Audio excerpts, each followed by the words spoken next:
Donnie, it's so nice, you'll soon be right where you belong. Writing memoirs, Donnie, behind bars, Donnie. Once the birth that cursed the earth to Leavenworth has gone, the tax you owe, Donnie, your last hope, Donnie. All the lies that we despise at last will end. Is a rigged election 100%? You're locked up, sucker. I can just hear your butt pucker. Donnie, you're done. We're free at last. Pack up the Klan and make it fast. We never want to see your big fat ass again.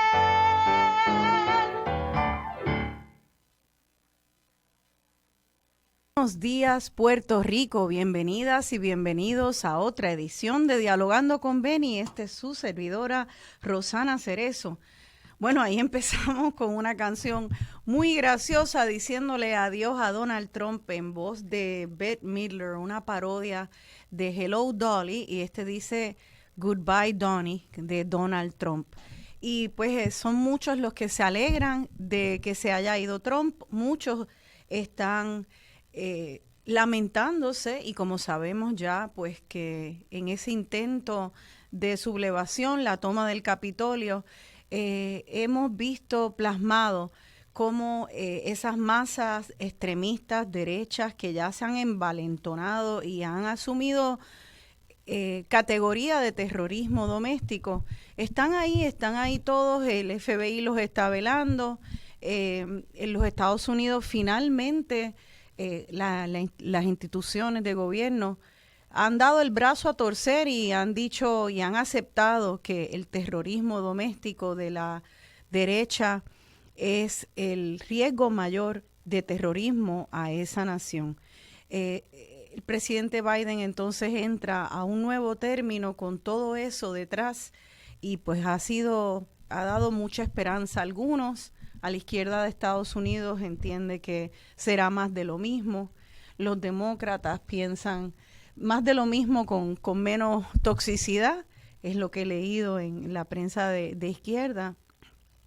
Y sin embargo el pueblo demócrata, del Partido Demócrata, y muchos independientes, y les diré y les confieso, yo creo que el mundo también respira un suspiro de alivio de que Trump se haya ido y Biden haya entrado. ¿Cuáles son los retos de una presidencia Biden y qué fortalezas también tendrán en este término? Pues vamos a analizar eso ahora. Ya entramos de lleno con mi hermano Francisco Javier Cerezo, que está desde Miami. Creo que ya lo tenemos en línea telefónica. Buenos días, Francisco. Hola, buenos días, Rosana. Buenos días a ti, a todos los amigos Radio Escucha. Buenos días a todos. Qué bueno tenerte, Javier. Un gusto estar con ustedes. Pues mira, vamos a entrar ya en materia. Creo que es un tema que la gente ha estado bastante enchufada, escuchando, ¿verdad? Todo lo que ha pasado desde la manera calamitosa en que se fue Trump, el residenciamiento que viene por ahí. Tú siendo una persona activa en el Partido Demócrata, a mí me interesaría hablar contigo sobre eso que acabo de mencionar. ¿Cuáles son los retos, en tu opinión, de este nuevo presidente Biden y cuáles son las fortalezas? Además, ¿qué es lo que podemos, cuando hablamos de que vamos a respirar y a sentir un alivio, cómo se va a ver ese alivio? Bueno, buenos días nuevamente y feliz siempre de estar con ustedes y contigo, Nani. Mira, yo creo que el reto que más evidente, dicho por el mismo presidente Biden, es hacerle frente a la crisis del COVID. Hemos visto, sabíamos todos que estábamos pendientes que Trump y su administración estaban manejando lo del COVID con los pies, o sea, todos lo sabíamos, nos sospechábamos que estaba mucho peor. Cara, se nos cayó de la línea con Francisco. Lo vamos a tratar de resumir nuevamente. Sí, hablando sobre este primer reto, que es el control de la pandemia del COVID, muchos han dicho que Trump sencillamente no tenía un plan y Biden de inmediato entró con un plan y un plan muy afirmativo. Tenemos a Francisco en la línea. ¿Me escucha, Francisco? Sí, aquí estoy. Sí, te escucho. Recordarán, y perdone que se cortó la llamada, Sí. recordarán que Trump y la administración Trump, y la idea no es estar hablando de Trump, porque en un momento dado hay que tener cuidado de hablar más de la visión y el plan concreto que está haciendo Biden y juzgarlo a él en los méritos o criticarlo en los méritos y no siempre estar refiriéndonos a Trump y las ineptitudes y la corrupción, pero la realidad es que esto, en esta etapa tanto tiene que ver con el desmadre que este señor dejó que hay que enfatizar ciertas cosas. Él por mucho tiempo estaba hablando de este programa que le llamaban Project Warp Speed, ¿no? Que era esencialmente el proyecto de a toda velocidad, a todo vapor. Pero en verdad no había detalles de ese programa, de que era en teoría un programa que se estaba manejando, el programa de logística coordinada con la rama ejecutiva, incluyendo las Fuerzas Armadas, para la distribución de la vacuna, ¿no? No solamente para que se hiciera una vacuna a un paso acelerado, sino que una vez estuviera, se distribuyera y que efectivamente no solamente se distribuyera, sino que se le pusieran los brazos a las personas. Entonces, ahí nunca hubo mucho detalle, pero él seguía diciendo en sus conferencias de prensa que eso iba a ser fantástico, que estaba todo ya organizado. Bueno, una de las tragedias es que con 400,000 muertes ya, para el día de la toma de posesión ya habían muerto más de 400,000 personas bajo Trump en los Estados Unidos solamente. Tal plan prácticamente no existe, o sea, es un esqueleto de un plan sin mucho detalle. Y para colmo, complicada la situación con que, como bien saben, durante el periodo de transición, la administración Trump no colaboró como normalmente hace. Una vez ya están los resultados de la elección, hay un proceso bien ordenado como regla general de un gobierno a otro, independientemente si haya sido Bush a Obama al mismo Trump, siempre colaboran y hay una transición ordenada precisamente para que temas como este, que son sumamente complicados, pues efectivamente esa colaboración llegue a que haya una continuidad y que en este caso lamentablemente eso no sucedió y ha llegado la administración Biden a darse cuenta que efectivamente era simplemente las 4 esquinas, más o menos un esqueleto, como un bosquejo de lo que se tenía que hacer, pero habían hecho muy poco. Así es que la administración Biden, yo creo que una de las cosas por las cuales más se va a juzgar ahora en estos primeros 100 días es su habilidad de implementar un plan genuino de distribuir. Ellos se ha dicho que la meta es 100 millones de vacunas en los primeros 100 días y que posiblemente más. Pues su habilidad de hacer eso a nivel de todos los estados, incluyendo Puerto Rico, otros territorios, yo creo que va a ser la medida a través del cual más se le va a estar evaluando a la administración Biden, porque eso domina tanto las vidas de todos, que yo creo que el pueblo se va a estar fijando mucho en eso. Como parte de eso también, no solamente el plan de COVID respecto a poner las vacunas propiamente, sino todas las otras cosas, ¿no?, que vienen con eso, el plan de ayuda federal a los pequeños negocios, a los individuos que están teniendo dificultad con sus obligaciones económicas, a volver a abrir las escuelas, a tener más centros para hacer pruebas, ¿no? Porque eso también ha sido un reto. Sí. En muchas jurisdicciones a través de los Estados Unidos hay mucha dificultad en hacerte una prueba con prontitud. En otras, dentro de todo, está funcionando más o menos bien, pero en un montón de sitios no está funcionando bien. Así es que lo del COVID va más allá de poner la vacuna, de abrir escuelas, ayuda económica para pequeños negocios, ayuda económica para individuos impactados, centros de hacer las pruebas, tantas y tantas cosas. Entonces yo creo que esa es la prioridad y eso va de la mano, como también dije, de la economía, con ayudar a estabilizar la economía y que la economía empiece a coger fuerza nuevamente, porque el desempleo está en un número que en verdad es simplemente terrible. Han cerrado tantos negocios. Así que yo creo que esas son las dos prioridades principales de la administración, las cuales el pueblo en general está pendiente a ver acción concreta y no simplemente como hacía Trump, que te daba más o menos las 4 esquinas de un plan, pero de nuevo era como un bosquejo, como un niño que escribe un bosquejo de lo que voy a hablar, pero en verdad no le ponía ninguna sustancia debajo. Así que yo creo que esas dos cosas. Ya más allá de eso van a haber otras iniciativas legislativas, por orden ejecutiva. Él ya llegó y hizo un sinnúmero de cosas que por orden ejecutiva que le dio marcha atrás a muchas de las órdenes ejecutivas y acciones de Trump en el por ejemplo, temas de cambio climático, inmigración, desregulación que había hecho Trump. Ya ahí la administración Biden ha empezado a hacer un sinnúmero de cosas por orden ejecutiva, supuestamente también a nivel por legislación, como en inmigración, también van a empezar a impulsar. Pero esos pasan a un segundo plano después de lo que viene siendo COVID y llámale entonces economía como COVID 1A y economía 1B, ¿no? Porque van de la mano. Y entonces ya verás otra serie de otras cosas como inmigración, derechos civiles, derechos de votar, respecto al derecho al voto, al cambio climático, etcétera, que son prioridades, pero no van a tener el mismo énfasis que lo que viene siendo COVID de economía en los primeros 100 días. Es interesante porque tú se dice rápido, pero en realidad es una agenda titánica, ¿no? Porque todo lo que tiene que hacer una administración para deshacer el enredo administrativo que se deja de políticas completamente opuestas, ya es enorme. Y si encima de eso le añade toda la torta de la pandemia y la crisis económica, y encima de eso le añades un proceso de residenciamiento o impeachment del presidente Trump, la verdad que lo que le enfrenta a la administración Biden es una tarea insólita, porque el legado es terrible de desmantelar el legado de Trump. ¿Qué tú piensas en cuanto al futuro y la eficacia de ese esfuerzo de residenciamiento de Trump y la importancia de poder lograrlo?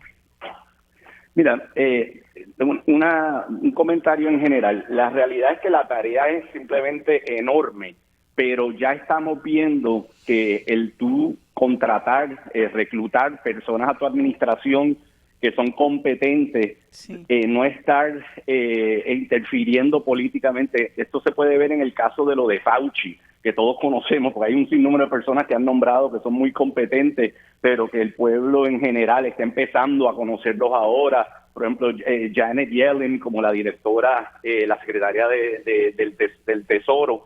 Hay una serie de personas que ya poco a poco se les va a ir conociendo, ella va a estar a cargo de política económica, pero utilicemos el ejemplo de Fauci como el más claro, que todo el mundo lo conoce.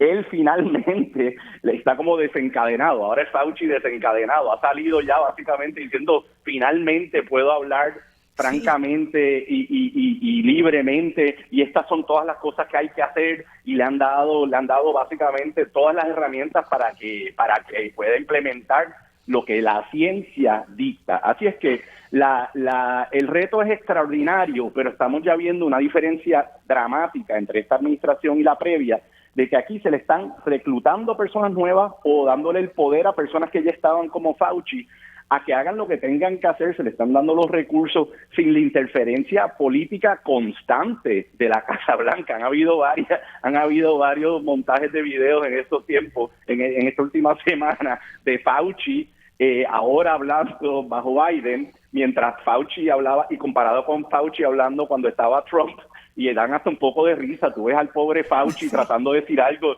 y Trump lo interrumpía, lo contradecía, y tú ves que el tipo, pues, dentro de todo, como Trump era un tipo sumamente volátil, tenía que estar haciendo todo este bailecito y teniendo mucho cuidado porque lo podían despedir en el momento, y entonces de nada le servía estar fuera, porque entonces perdería cualquier habilidad de ayudar. Y tú lo ves ahora mucho más en control de la situación. Así es que yo creo que si bien es cierto que los retos son extraordinarios, se está viendo ya la diferencia de una administración que ha llegado con una seriedad de propósitos, poniendo a personas muy competentes y dándole la habilidad de implementar todas estas políticas públicas sin interferencia política. Y eso va a ser una diferencia dramática. Ahora, respecto al caso de residenciamiento, mira, hay muchas personas que dicen que dentro de todo, que eso es una distracción y que hay que enfocarse en hacer gobierno y salir de este hoyo.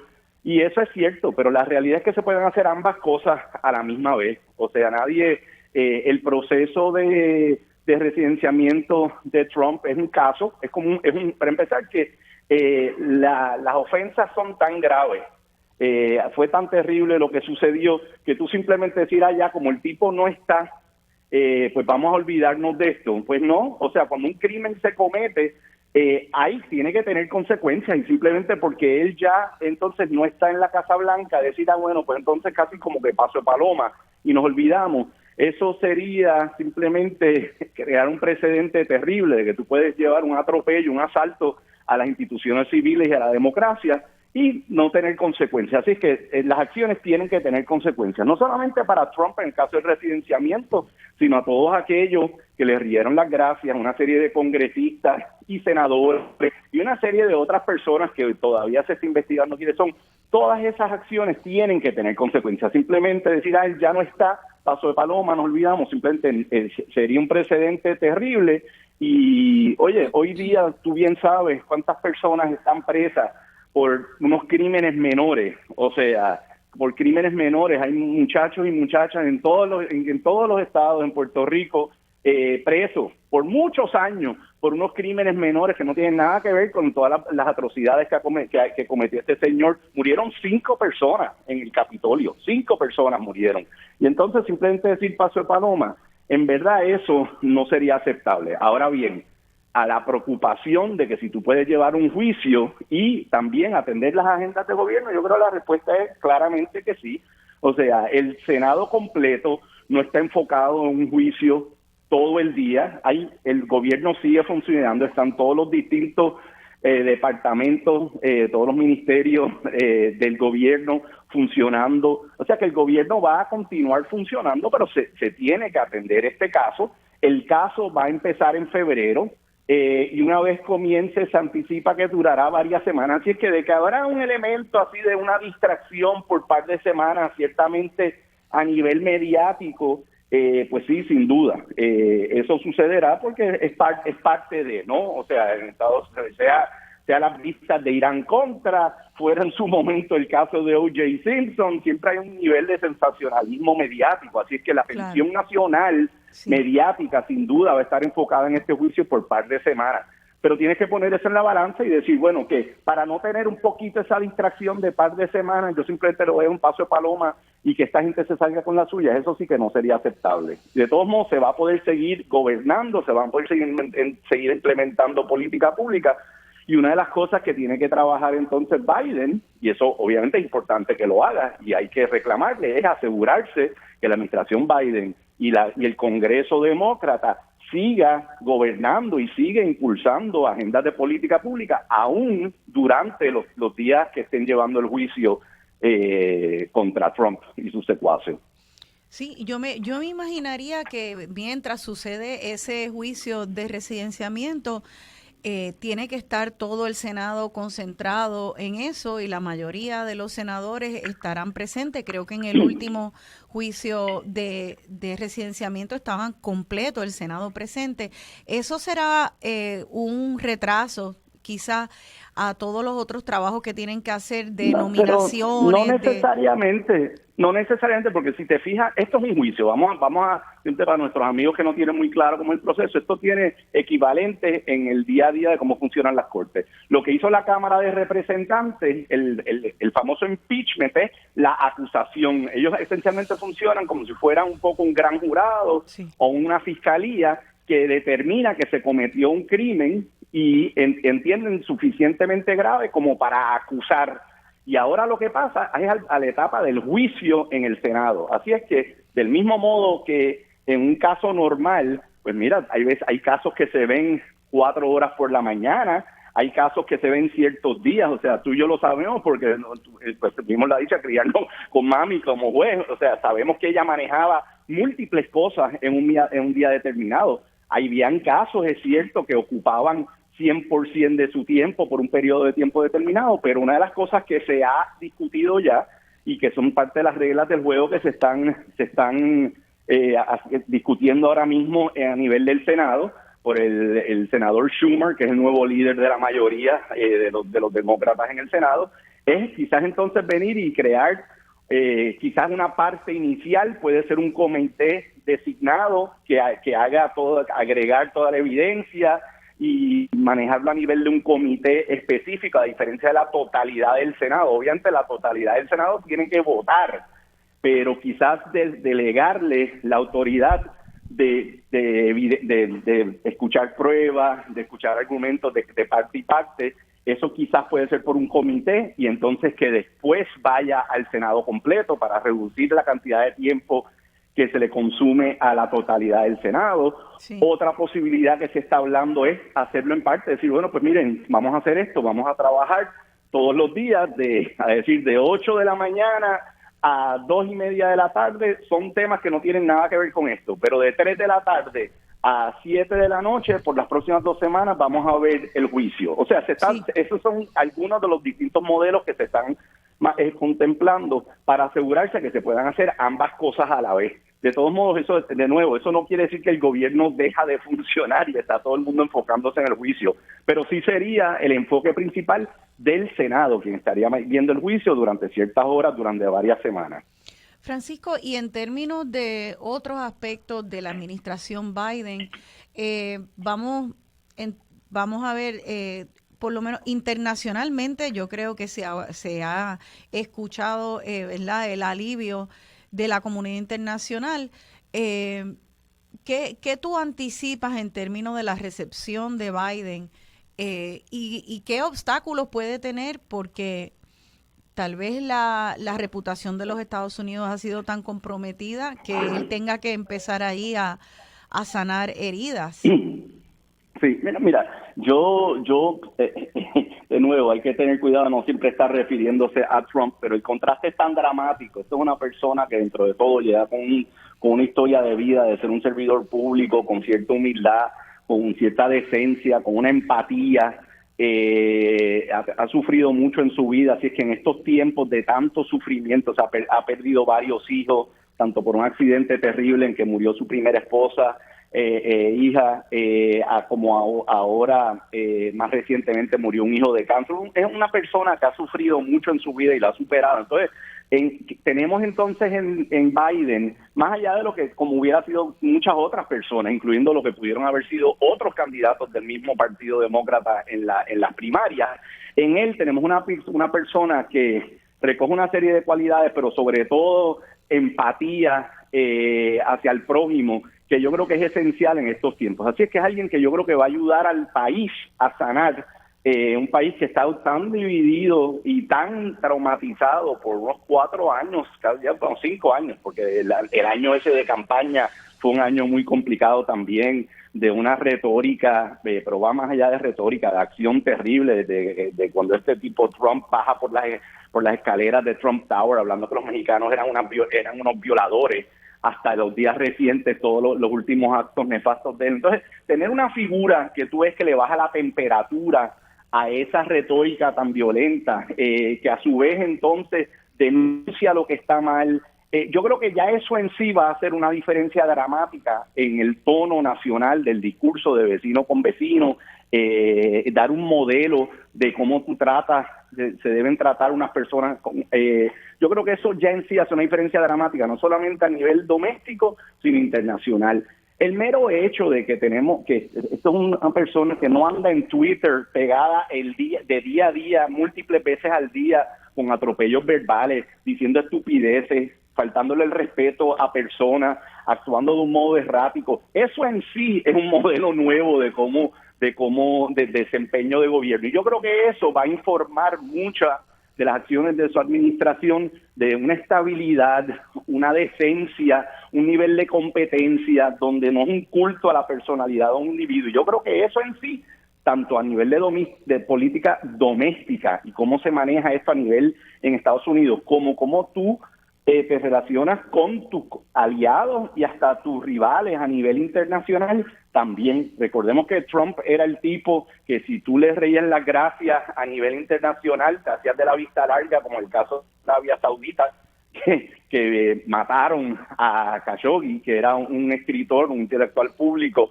que era reportero, un periodista para el Washington Post, que lo mataron en la misma embajada, en el consulado de Arabia Saudita en Turquía. Y la administración Trump se hizo de la vista larga sin ni denunciarlo. Sabemos toda la cantidad de cosas que pasaron respecto a Rusia, que el tiempo, yo creo que poco a poco, ahora que Trump no tiene las palancas del poder para lograr tapar muchas cosas a nivel de Hacienda y del IRS, ¿no? Que tenía una tapadera con los temas económicos y de las planillas de Trump, y la fiscalía a nivel del Departamento de Justicia con Bill Barr, que un nefasto el tipo, renunció ahí las últimas 2 semanas tratando de blanquear su reputación un poco, pero es un tipo que lo que estuvo es riéndole las gracias a Trump. Trump se estuvo 4 años que pudo tapar muchas cosas muy terribles que poco a poco van a ir saliendo, pero recordemos también como Putin andaba, que tenía dándole recompensas a sicarios que mataran a soldados americanos.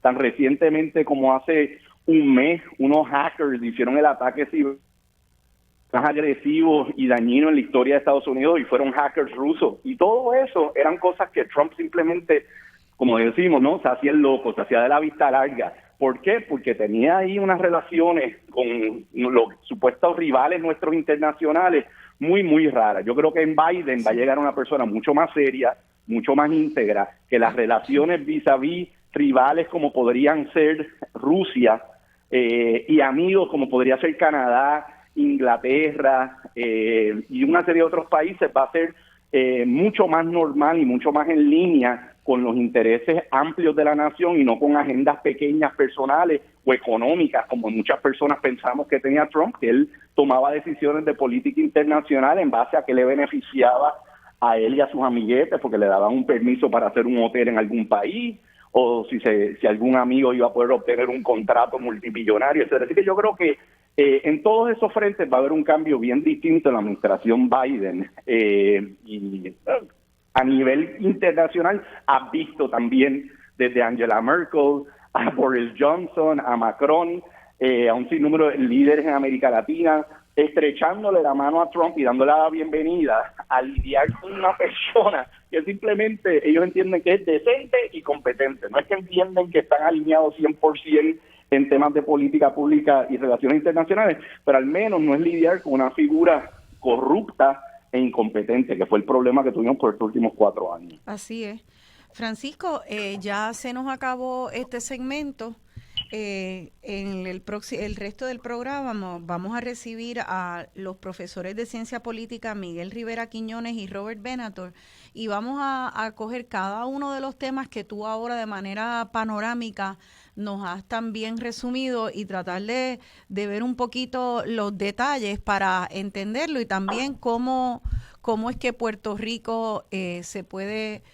Pues, ¿qué podemos anticipar en términos de las políticas públicas federales de Estados Unidos a Puerto Rico? Así que, si quieres, quédate en línea o si no, escúchanos por radio. Estaré recibiendo tus comentarios. Yo encantado de participar, pero quiero hacer una observación bien rápida, 30 segundos, respecto a una pregunta que hiciste, que es la supuesta división entre la izquierda y el grupo más conservadores o moderados del Partido Demócrata. Yo creo que ahí también hay un elemento de sensacionalismo mediático y en la medida que no sea el caso, la gente tiene que darle una oportunidad, un poquito de tiempo al tiempo, porque Bernie Sanders, que es uno de los líderes del ala más progresista dentro del Partido Demócrata, entra como el chairman, ¿no? del comité del Budget Committee, ¿no? Que es el de finanzas, ¿no? Del Senado. Así es que tú tienes representación del ala más liberal del Partido Demócrata y hay que en el Senado y en la legislatura y también en algunas partes de la rama ejecutiva dentro de la misma propia administración Biden. Así que yo creo que hay que darle una oportunidad porque hay voces serias e importantes, incluyendo Alejandro Ocasio-Cortez y una serie de otras figuras que son muy prominentes en el ala más liberal que tienen voto y están siendo debidamente representadas. Así que yo creo que eso habrá que darle tiempo al tiempo. Muy bien, eso va a ser bien interesante. Pues gracias, Francisco, por tu aportación, hermano. Te mando un abrazo. Y Radio Escuchas, quédense con nosotros. Seguiremos analizando la política de Estados Unidos en la nueva administración Biden. behind bars, Donnie. Once the birth that cursed the earth to Leavenworth has gone, the tax you owe, Donnie, your last hope, Donnie. All the lies that we despise at last will end. Aquí de vuelta dialogando con Benny, yo soy Rosana Cerezo y estamos hablando sobre la partida del presidente Trump, su legado y cómo lo manejará la administración de la presidencia Biden, además de qué podemos esperar tanto para política nacional de Estados Unidos, la política de Estados Unidos hacia Puerto Rico y Estados Unidos en el mundo. Para eso hablamos anteriormente con mi hermano Francisco Javier, que se va a quedar en línea escuchando de manera más pasiva y entra si puede hacer algún comentario. Se va a hacer su cafecito por ahí. Y vamos a recibir ahora a dos profesores de ciencias políticas, uno de aquí del patio, de la Universidad de Puerto Rico, recinto de Río Piedras, Miguel Rivera Quiñones, y el otro también boricua de la diáspora, profesor en la Universidad de Connecticut, Robert Venator. Creo que los tenemos los dos ahí en Skype. Saludos, compañeros. Buenos días. Qué bueno verlos. Mira, sabes que a Miguel lo he tenido en el estudio antes y a Robert nunca, así que ahora estoy viendo a Robert aquí en la cámara. Me alegro tenerlos aquí. Muchas gracias. Saludos. Pues puse esa canción de Héctor Lavoe y estoy poniendo canciones de despedida a Donald Trump. Esa canción habla, ¿para qué leer un periódico de ayer? Y uno pensaría, bueno, pues ya que Trump no es presidente, ¿por qué no dejar de hablar de él? Pero creo que no es tan fácil, sencillamente borrón y cuenta nueva, porque a pesar de que no ganó como presidente de los Estados Unidos, sabemos que votaron por él un número récord de personas y está muy afianzada la derecha en Estados Unidos y ese legado de la derecha. Entonces a la administración Biden se le va la vida en poder desarticular eso y son muchos los temas. Así que yo quisiera que si pudiéramos empezar hacer como un repaso panorámico de distintos temas y viajamos por el tiempo con ustedes. Creo que lo más inmediato es el tema del residenciamiento y pues estaba hablando de mi hermano de que pues sí, el Senado le va a ocupar mucho tiempo las primeras semanas de febrero, pero tratarán de combinarlo con los otros asuntos de las nominaciones y toda la cuestión de establecer la nueva administración. Ahora, y le paso esta pregunta primero a Robert Venator, en términos de las probabilidades de poder residenciar a Donald Trump, tú que tienes oído en tierra allí en el Congreso, Robert, ¿cómo se ve? ¿Qué es lo que la gente dice? ¿Están los votos? ¿No están? Pues mira, hay una preocupación, bueno, primero que nada hay una preocupación con el proceso. Se han planteado dos procesos diferentes. Uno que ya empezó, que es el proceso de residenciamiento tradicional, donde la Cámara Baja vota por residenciar o destituir al presidente y el Senado tiene que formar un juicio. Y eso se está negociando, pero ya parece que se resolvió en un periodo de tiempo que le da una oportunidad al presidente a buscar sus abogados y a organizar una defensa. Ahí el reto es que los demócratas necesitan 2/3 partes del Senado para concluir el caso o para ajusticiarlo. Y necesitarían 17 legisladores o senadores republicanos que voten con los 50 senadores demócratas. Y no está claro que hay 17 legisladores o senadores republicanos que apoyarían el residenciamiento de Trump. Detrás de ese residenciamiento, pues obviamente ya él está fuera del poder. Lo que se está buscando es que no pueda correr en el partido o representar el partido, correr para una plaza federal, ya sea como presidente o otro tipo de plaza. El problema es que el número de apoyo o las encuestas sugieren que el apoyo de la base republicana es altísimo, sobrepasa el 86%, en este momento, luego el intento de golpe constitucional que se da en enero 6.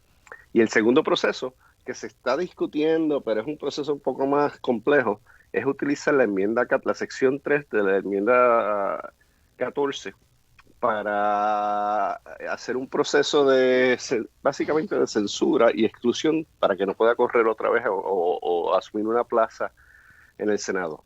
Bajo esas reglas, a diferencia del proceso de residenciamiento, pues lo único que se necesita es una mayoría en el Senado. Y entonces si el presidente Trump quisiera apelar esa decisión, pues necesitarían 2/3 partes de ambas cámaras para que aprueben que pueda asumir una posición en una plaza federal. El problema ahí es que pues las cortes tendrían que intervenir y ahí pues no sabemos cómo la Corte Suprema, que tiene 3 jueces que él nominó, que son de la vieja guardia de Trump, de Bush, que participaron en el caso de Bush v. Gore, ahora podrían tener un rol protagonista en decidir si él puede volver a ser presidente o ocupar una plaza federal, no solamente de presidente, puede correr para el Senado u otra plaza. Esto es interesante porque entonces si dentro del Partido Republicano Trump todavía cuenta con 86% de aprobación, aún después de los actos de toma del Capitolio, donde pues la gente vimos ante nuestros ojos toda la evidencia de un movimiento de supremacía blanca con las camisetas que decían Camp Auschwitz, con la bandera de la Confederación Sureña, o sea, abiertamente racista y supremacista. Eso lo vieron todos esos republicanos que siguen en su gran mayoría, 86%, apoyando a Trump, quien claramente incitó esas acciones. Quiere decir que ese 86% de los republicanos están bien cómodos con esas expresiones. Y entonces, ¿cómo es que si los senadores republicanos quieren responder a su base, podríamos contar con un voto para residenciamiento? Miguel, te veo diciendo que no, ¿verdad? Como que si fuéramos a apostar, los números no se ven bien. Mira, yo creo que yo quisiera partir de la premisa, ¿verdad?, de que si bien Trump está fuera del gobierno, la era Trump no se ha acabado. Porque hay que comprender que en Estados Unidos se ha dado un giro en estos últimos 4 años.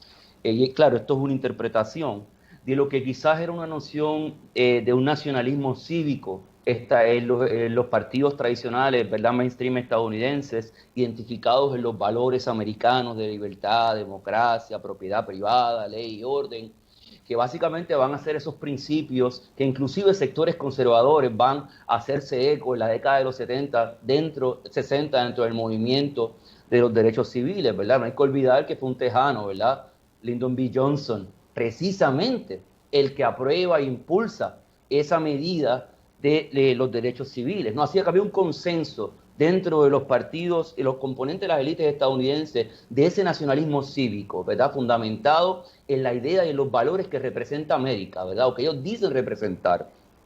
Es bien interesante porque lo que Trump va a representar es un giro dentro, especialmente el Partido Republicano, pero quién sabe también si otros sectores sociales y políticos también, a un etnonacionalismo. Una noción en la que la cuestión nacional no se va a identificar solamente por esta mirada cívica de valores o principios, sino más que todo por la cuestión nacional étnica, es decir, la comunidad blanca, la comunidad interna versus las comunidades externas, ¿verdad? Esa mirada muy particular entre los de adentro y los de afuera, que va a ser alimentada obviamente dentro de un discurso populista, el que utiliza Trump, que va a plantear claramente como los de afuera como los enemigos, ¿verdad? Esa lucha entre ellos y nosotros, que él muy bien planteó, vinculada también obviamente a esa nostalgia imperial del eslogan Make America Great Again. Y yo creo que esos 4 años de esta narrativa, y que quizás podemos estar hablando de que la fábrica política estadounidense, algunos componentes importantes hizo una transición a esos componentes más cercanos del nacionalismo étnico y que quizás el Partido Republicano, contestando un poco o tratando de dar una interpretación o una contestación a tu pregunta, quizás la base del Partido Republicano, una parte importante de esa base ha transitido hacia esa noción étnico-nacionalista y hacia esa visión nostálgica imperial que presenta Trump, y más importante aún, la base material el efecto Trump sigue existiendo. Es decir, el factor de la gran desigualdad económica que se ha gestado en los Estados Unidos en los últimos 40 años, la pérdida de condiciones de vida relativamente decorosas para los sectores blancos estadounidenses, que dentro del acuerdo de la posguerra entre 1945 y 1980 tuvieron un espacio relativamente privilegiado dentro de la economía estadounidense. Y digo privilegiado vis a vis los sectores negros, latinos o migrantes. Ahora, ese privilegio blanco de la clase trabajadora estadounidense se ha perdido.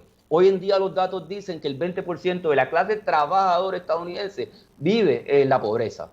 20% de la clase trabajadora, no estamos hablando de desempleados, estamos hablando de personas que tienen trabajo y viven dentro de la pobreza. Así que es interesante porque esa es la base material. Y es interesante también, sí. Y yo soy bien cauteloso con la efervescencia que ha causado Biden, porque tenemos que recordar que Trump vino después de dos cuatrenios de Obama. Así que, ¿verdad? Yo soy cauteloso con la emoción colectiva, aunque todos y todas yo creo que queríamos ver a Trump fuera del gobierno, pero tampoco podemos olvidarnos que esto es un muñeco demócrata. O sea, el efecto Trump también es resultado de los demócratas. Así que yo creo que ahí están los grandes retos hacia el futuro. Así que bueno, ahí lo dejo para que Charles exacto, porque dijiste muchas cosas ahí que hay que ir entonces desenvolviendo para entender, y yo creo que para unirlo al tema original de residenciamiento, yo creo que lo que Miguel está planteando, Robert, es que, bueno, ya se desató esto que Miguel y otros nombran como etnonacionalismo. En manera coloquial le estamos llamando fascismo, nacionalismo de derecha, encumbrado, y podemos hablar luego como esto es una tendencia a nivel de los Estados Unidos, pero si eso ya sencillamente es una maleza que ha arropado la nación, ¿cuán efectivo podría ser un residenciamiento de Trump? O sea, porque yo creo que lo que se está tratando de hacer es de cortarle la cabeza al líder. Tal vez como hay un árbol fuerte en esa maleza racista de extrema derecha, pero las raíces están ahí. Un residenciamiento sería, de hecho, un buen hachazo a cortar ese movimiento, o en realidad eso sigue vivo por las condiciones materiales de precariedad de la clase trabajadora y otras razones que alimentan esos movimientos de derecha. Mira, no sé, yo concuerdo con todo lo que ha dicho nuestro colega aquí, porque sí, a mí me sorprendió. Yo entiendo que había un acuerdo tácito, en cierta manera, de respetar los derechos civiles de Johnson, que a propósito, Lyndon Johnson era un conservador de derecha, demócrata. Y a mí me ha sorprendido la efervescencia de este racismo, etnonacionalismo que ha salido. Y me he quedado a veces, no en shock, porque es que el shock es quizás muy fuerte, pero, o sea, un poco aturdido que haya tanto apoyo público para estas posiciones. Y en cierta manera yo creo que Trump pues ya rescató, es un político honesto que rescata algo subyacente y le da una primacía a ciertos sectores populistas, ¿no? Un acercamiento populista. Por otro lado, también he estado siguiendo las respuestas de militantes de derecha, particularmente para la inauguración.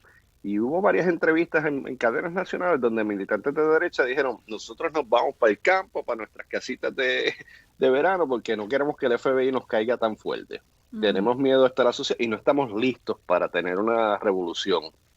Eso se vio con varias entrevistas en Michigan. Recuerda que en Michigan también hubo una ocupación del equivalente al Capitolio.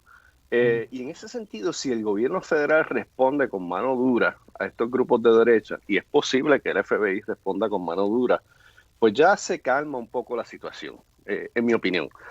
El peligro es pues que siga respondiendo con mano dura no solamente a los elementos populistas y de derecha, pero por ahí sí a los grupos que están protestando las desigualdades que el colega ha mencionado.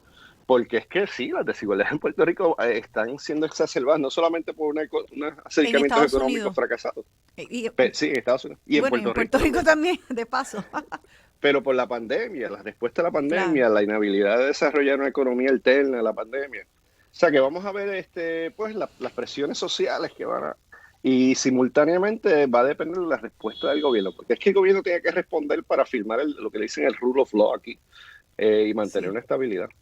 Y Y ahí vamos a ver cómo responde el gobierno de Y Biden. esto es un balance que yo creo que es así en otros temas, no solamente los de actos violentos políticos, sino también con delincuencia normal, con la criminalidad normal. Esa combinación de cuánto tú usas el brazo del Estado para ser punitivo contra un acto delincuente versus cuánto tú atiendes las raíces y haces prevención, porque gran parte de esa criminalidad sabemos que se debe a injusticia económica, a pobreza que lleva a la gente a esto. Entonces estamos hablando aquí de lo mismo, pero en su expresión político nacional, ¿verdad? Ese caldo de cultivo de una sociedad cada vez más polarizada con ricos billonarios, cada vez más billonarios, estratosféricamente billonarios, ya la palabra millonario se quedó atrás hace rato, y personas que aún trabajando 2 y 3 trabajos viven en la pobreza.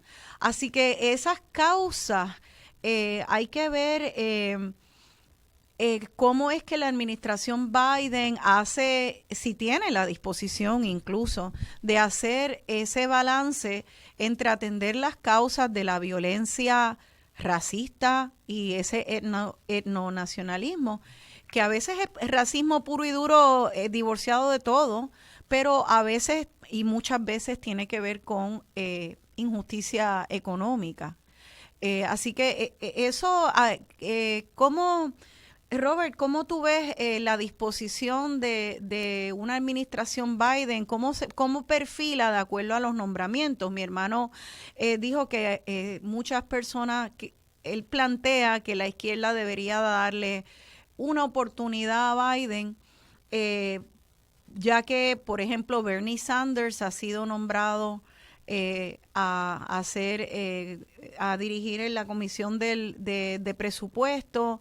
Alexandria Ocasio-Cortez pues también se le está dando cierta deferencia o se le está escuchando dentro de la administración Biden, y que pues que tal vez sí haya una apertura a escuchar esos planteamientos. ¿Qué tú piensas de eso?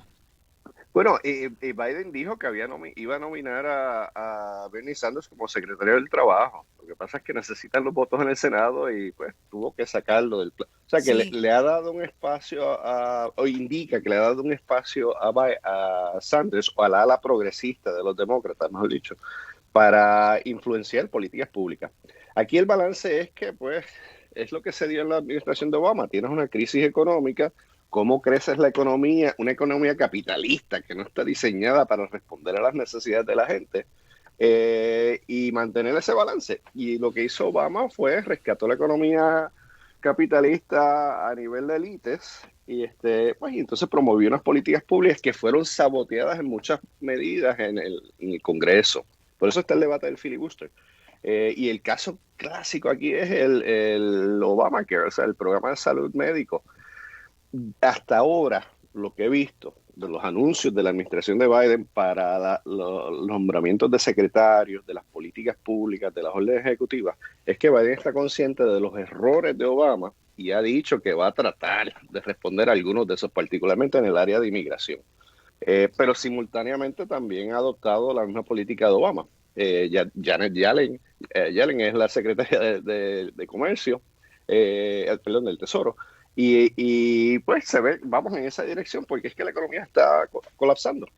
Ahora, lo diferente es que él está pidiendo casi $2 trillones y ese influjo de dinero si llega, porque vamos a ver cómo todos sabotean los republicanos, pues puede mejorar las condiciones de vida para mucha gente, porque es dinero que se fluye rápido en la comunidad. pero no sé, no estoy claro, porque creo que Biden quiere dejar un legado progresista. Simultáneamente tiene unas presiones de centro derecha del Partido Demócrata y de Así élites mismo. demócratas. Nos tenemos que ir a la pausa, compañeros. En la próxima pues seguimos analizando este tema. También quiero que hablemos sobre Puerto Rico y cuál sería la visión de Biden para Puerto Rico y qué podemos apostar que puede ser algún beneficio para Puerto Rico de una administración demócrata. Quédense con nosotros, estamos hablando de la nueva administración Biden aquí en Dialogando con Beni.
¿Vas a dejar el árbol de Navidad hasta San Valentín?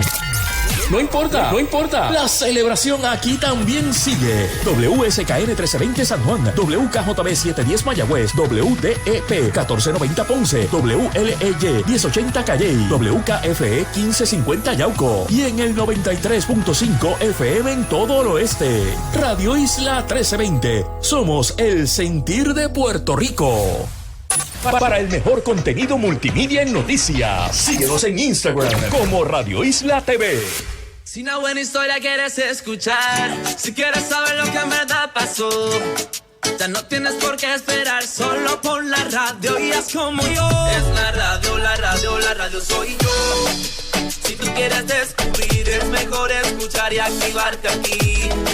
Conéctate a la radio, es la radio, la radio, la radio soy yo. Quieres descubrir, es mejor escuchar y activarte aquí.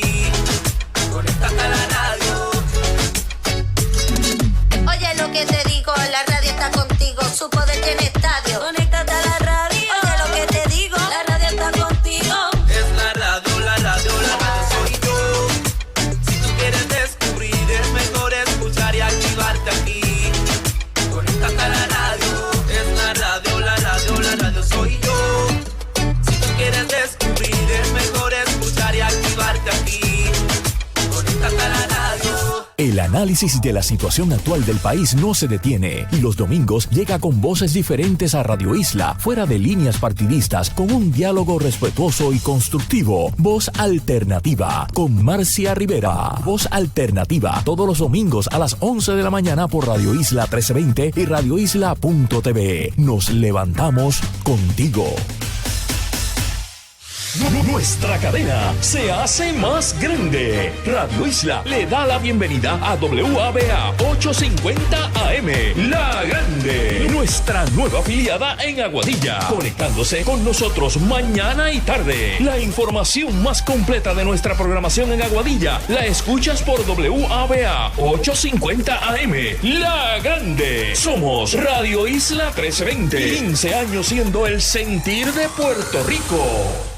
Radio Isla. De 10 de la mañana a 12 del mediodía, tú escuchas Dígame la Verdad.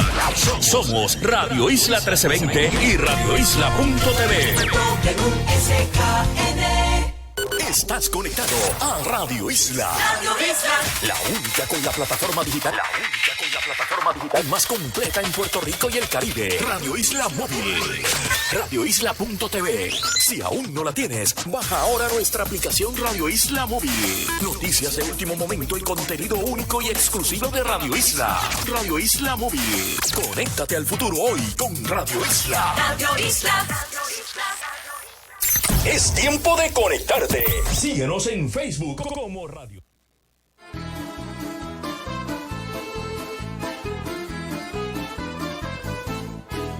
Una mattina mi sono alzato, oh vela ciao, vela ciao, vela ciao, ciao, ciao. Una mattina mi sono alzato e ho trovato l'invasor, oh partigiano, portami via, oh vela ciao, vela ciao, vela ciao, ciao, ciao, partigiano, portami via, che mi sento di morire.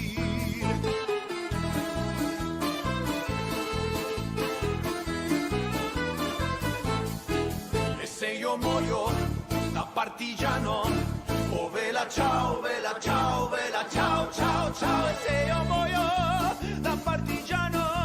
Aquí de vuelta dialogando con Benny, yo soy Rosana Cerezo y estoy dialogando con los profesores de Ciencias Políticas Miguel Rivera Quiñones y Robert Venator. Ahí comenzamos el segmento con la canción de Bella Ciao, que mucha gente la conoce por La Casa de Papel, pero en realidad pues es una canción folclórica italiana del siglo XIX que luego se revivió en el siglo XX como parte de la resistencia italiana al fascismo de Mussolini allá en Italia, y ahora pues la gente se ha popularizado por esta serie de Netflix, pero en realidad pues es un canto a la resistencia fascista. Entonces la puse porque quiero que hablemos sobre el crecimiento de estos movimientos. De hecho, entré a Facebook a ver los comentarios de la gente y no me sorprendió ver a un radioescucha que decía que ahora a Donald Trump va a ser victimizado por esta nueva administración y por los demócratas. Esto es algo que muchos de los seguidores de Donald Trump creen, que ha sido alimentado por él, que él es víctima del sistema, que él en realidad está ajeno al sistema y ha sido perseguido por el sistema, creciendo entonces una simpatía entre las personas que también se sienten victimizadas por un sistema con la gran víctima de Donald Trump. Eso es muy interesante, lo vamos a analizar, pero mi hermano me pidió un turno para responder reaccionar a los comentarios del anterior, así que no sé si está en línea, pero vamos a ver si puede entrar Aquí brevemente. Hola.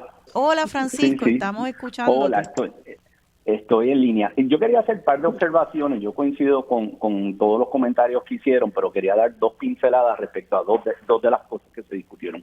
Una es respecto, el movimiento republicano moderno y lo que es Trump hoy día, algo que hay que tener cuidado es de no pintarlo, y no estoy diciendo que ustedes lo han hecho, pero para nuestros radioescuchas, es no pintarlos con una brocha, porque cuando tú te fijas y vas muy granular, hay de todo ahí. O sea, está precisamente ese grupo etnofascista, como se le dice, o racistas, ¿no? Como hay quien dice que no todo que es Trump, no todo republicano es racista, pero no hay un racista que no sea republicano, ¿no? Entonces, hay un componente importante dentro del Partido Republicano y ciertamente la base trumpista, un grupo bien importante al cual Trump le dio oxígeno y le dio voz, que son unos racistas recalcitrantes, los famosos white supremacists, los neonazis, etnofascistas, que esos nunca son al alcance de los demócratas, simplemente nunca lo van a hacer. Hay otro componente importante que yo lo veo mucho en Miami y me parece cínico y cruel, de personas que simplemente lo de ellos es cuál es su interés económico y el resto le importa poco todo lo que es política pública respecto a derechos civiles, derechos humanos, etcétera. Eso es el típico, yo estoy pagando menos en impuestos, yo gano mucho dinero, pago menos en impuestos, o mi banco o mi empresa ahora está sujeto a menos regulaciones y me importa poco lo que estén haciendo los republicanos respecto a los derechos civiles, derechos humanos, cambio climático, etcétera. Yo me beneficio económicamente y el resto me importa poco. Ese también es un grupo bien difícil de alcanzar por el Partido Demócrata, pero hay una base que es precisamente la que comentó uno de los miembros, de los dos invitados, no me acuerdo cuál de los dos fue el que lo comentó, pero efectivamente este grupo que le llaman ese grupo olvidado, ¿no? De estos blancos de que la posguerra, clase trabajadora que tuvieron este boom de los años 50, 60, que ya en los 80 había empezado a sufrir mucho bajo administraciones republicanas y demócratas. O sea, yo me acuerdo de la película, haberla visto en la universidad, el documental Roger and Me de Michael Moore, que fue yo creo que uno de los primeros documentales de Michael Moore, que lo que hablaba era de esta masa de personas, de trabajadores que trabajaban en las fábricas de automóviles en Michigan, que estaban siendo desplazadas por todas esas corrientes de globalización, etcétera, y él, y eso fue, qué sé yo, 1988, 1989, mientras todavía Reagan, de la devastación de políticas públicas bajo Reagan, que después continuaron bajo Bush, Clinton, el otro Bush, y la realidad es que Obama también. Entonces, ese grupo desafectado de blancos también es parte importante de esta base trumpista. Y yo sí creo que ahí los demócratas no tuvieron el juego de pie durante ciertamente los años de Obama o de Clinton, de hablarle y alcanzar a ese segmento del electorado republicano.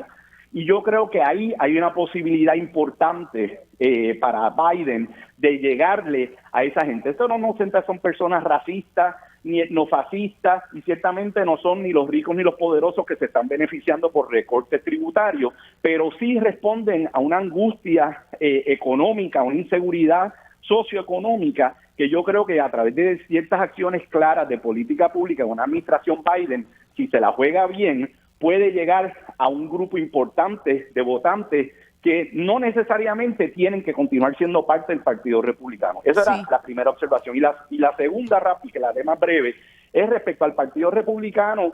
Parte de este juicio de residenciamiento, a Trump le tienen pánico muchos de los republicanos. Públicamente no le llevan la contraria, pero tras puertas cerradas, muchos de ellos quieren salir del tipo. Uno ha visto que el mismo Mitch McConnell le está dando, que es el líder de los republicanos en el Senado, le está dando oxígeno a esto, porque públicamente tiene que tener mucho cuidado lo que dice, porque Trump tiene una base que milita en las primarias, y por eso es que le tienen pánico, porque no necesariamente es una supermayoría, pero son una mayoría en las primarias muchas veces, entonces le tienen pánico. Pero yo sí creo que este juicio puede ayudar a desenmascarar mucho lo de Trump y a disminuir su poder. Yo creo que yo siempre dije que algo bueno de Trump es que él iba a ayudar a desenmascarar mucho de lo que tiene el Partido Republicano, muchas de las cosas más burdas y vulgares del Partido Republicano, ese racismo, etcétera, y efectivamente ha sido el caso.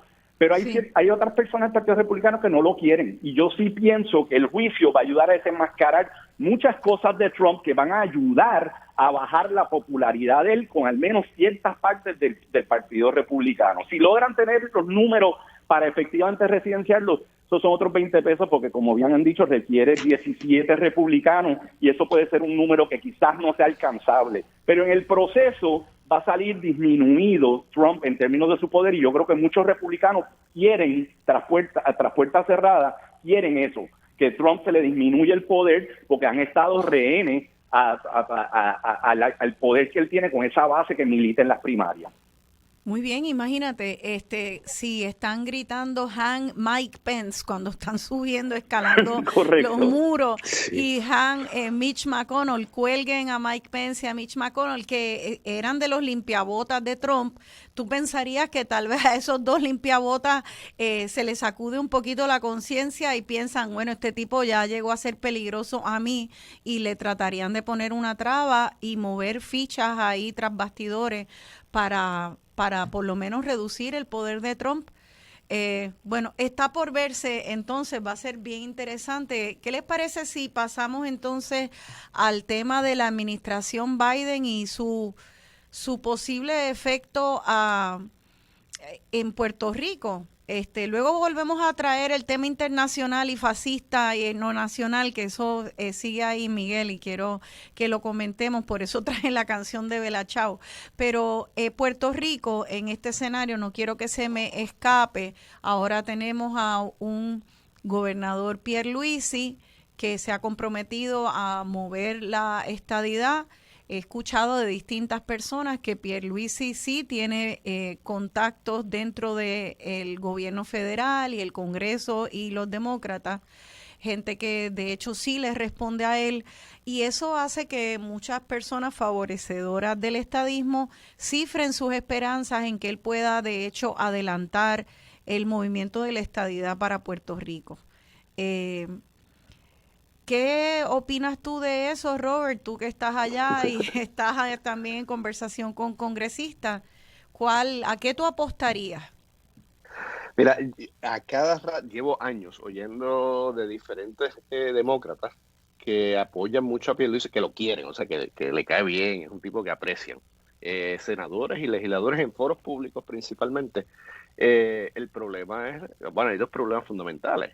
Cómo mover recursos a Puerto Rico con unas instituciones medias caóticas en cierta medida, o instituciones locales donde no se sabe si los permisos se van a dar o si el dinero va a llegar o qué va a pasar con los recursos federales. La gobernabilidad famosa, la gobernanza, que sí. La corrupción pues le ha hecho un daño tan grande a la reputación del gobierno puertorriqueño que ahora, bueno... Sí, es difícil.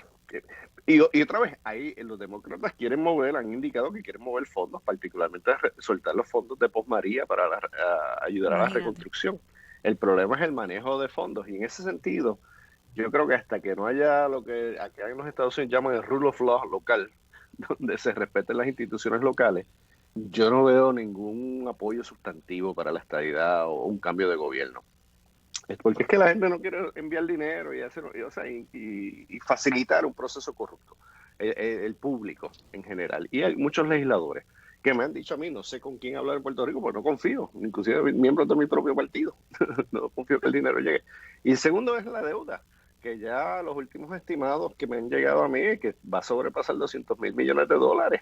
Y cuando tú tienes esa cantidad de dinero, darle la estadidad a Puerto Rico implica declarar inconstitucional la ley promesa, la Junta y otros mecanismos para responder a las necesidades de la deuda. Pero es un cambio de soberanía dentro del sistema constitucional de Estados Unidos. Que eso, el debate de estadidad, yo no creo que se mueva en ninguna dirección en este momento, hasta que no haya un cambio fundamental para mejorar las instituciones locales que puedan usar dinero para mejorar la economía local. Yo creo que estamos rehenes a la corrupción en Puerto Rico. Pero sí veo un compromiso del Partido Demócrata para tratar de facilitar más fondos para ayudar a Puerto Rico. Lo veo en dos espacios. A nivel de paridad de fondos, se está debatiendo ahora el caso de Bayo Madero en la Corte Suprema, y hay apoyo en el Senado para dar paridad de fondos para responder a la pobreza y para facilitar los fondos federales. La pregunta es si necesitamos la estadidad para que se faciliten esos fondos, y como sabemos el ELA, el estatus territorial de Puerto Rico permite legalmente que se muevan recursos a Puerto Rico sin darle la estadidad a Puerto Rico. O sea que veo más fondos, más preocupación con cómo movilizar los fondos. No veo un movimiento hacia estadidad, aunque se está discutiendo en todos lados por las implicaciones económicas.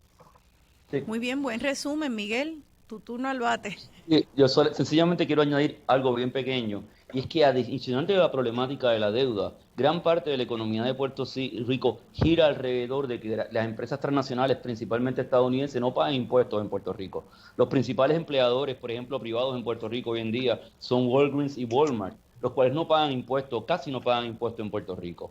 Puerto Rico se han mudado sobre 5.000 personas bajo el Acta 2022 a no pagar impuestos, esencialmente en Puerto Rico, mientras están movilizando fondos, utilizando a Puerto Rico como un paraíso fiscal, movilizando fondos de las Islas Caimanes hacia Puerto Rico y de Puerto Rico hacia las Islas Caimanes. E inclusive les voy a dar un dato muy pequeño. En el año 2019, el 4% de la evasión contributiva global mediante paraísos fiscales se hizo desde Puerto Rico. Para que lo tengan, para que tengan un dato pequeño, una investigación que estoy realizando en estos momentos. Así que esos intereses económicos tienen una gran fuerza en el Congreso estadounidense a través del mecanismo de lobbies, los cuales la pregunta real es ¿a quién le beneficiaría dentro de las estructuras económicas políticas estadounidenses que Puerto Rico se transformara en un estado? A mí me da la impresión que así como ha sido en los últimos 100 y pico de años, Puerto Rico sigue siendo lo que una académica que está en California llama tax imperialism, ¿verdad? Imperialismo contributivo. En cierta forma, ese elemento de Puerto Rico como un paraíso fiscal que se ha recompuesto a través de más de 100 años, a partir del año 1920 en adelante, sigue siendo para mí el centro de la relación económica Puerto Rico-Estados Unidos, que todo el mundo habla de estos fondos federales, pero es muy interesante. Si tú analizas cuánto se genera en los rendimientos de inversión extranjera en Puerto Rico,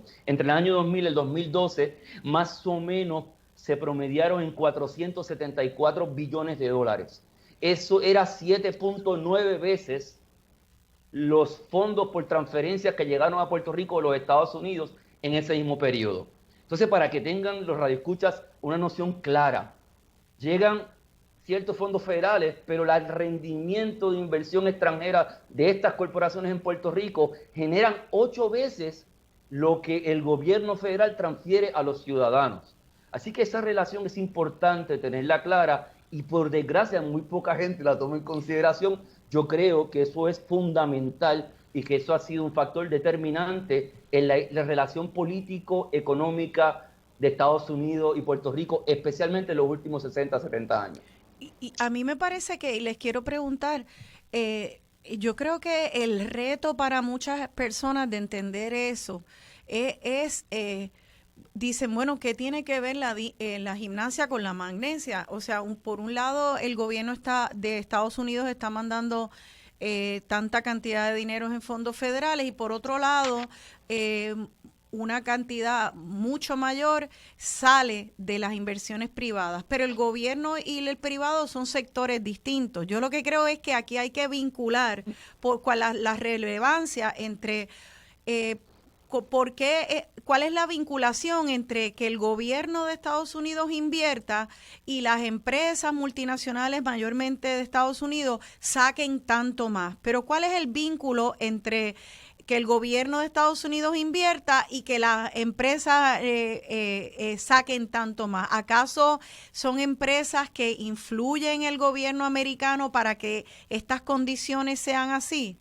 ¿Que las condiciones políticas y económicas de Puerto Rico sean así? Mira, un profesor puertorriqueño que está radicado en la Universidad de Texas, no me acuerdo su nombre ahora mismo, puedo buscar el libro y escribí un review sobre él, y él básicamente documenta claramente cómo la influencia del lobby corporativo estadounidense tiene una influencia importante en las políticas económicas que se toman en relación a Puerto Rico. No sobre los fondos de transferencia, que como tú bien dices, son decisiones del Congreso estadounidense de cómo transferir y qué fondos se adjudican a los ciudadanos en Puerto Rico. Eso es distinto al lobby corporativo determinando qué políticas económicas se aplican a Puerto Rico. Y básicamente hay una vinculación directa. Todo el mundo en Puerto Rico le adjudica la pérdida del 936, supuestamente, ¿verdad?, a la inacción del Partido Nuevo Progresista. Pero por favor, cualquiera que documenta un poco lo que está pasando se da cuenta de que, primero, eso se veía venir de hace mucho tiempo, y segundo, las farmacéuticas gastaron un billete tratando de que eso no sucediera. por el beneficio que eso le representaba. Así que es bien importante siempre recordar que eso está ultra documentado en el caso del Congreso estadounidense. El que tiene dinero y capacidad de influenciar el Congreso mediante el lobby logra avanzar sus políticas públicas. Y yo creo que eso está exageradamente documentado en la investigación, ¿no? Entonces habrá que investigar un poco más, porque yo creo que es que el énfasis investigativo siempre va con la cuestión de los fondos federales y el estatus. Pero esa idea de estudiar la relación de las corporaciones que esencialmente controlan, o sea, el 72% del comercio al detalle en Puerto Rico lo hacen las megatiendas estadounidenses.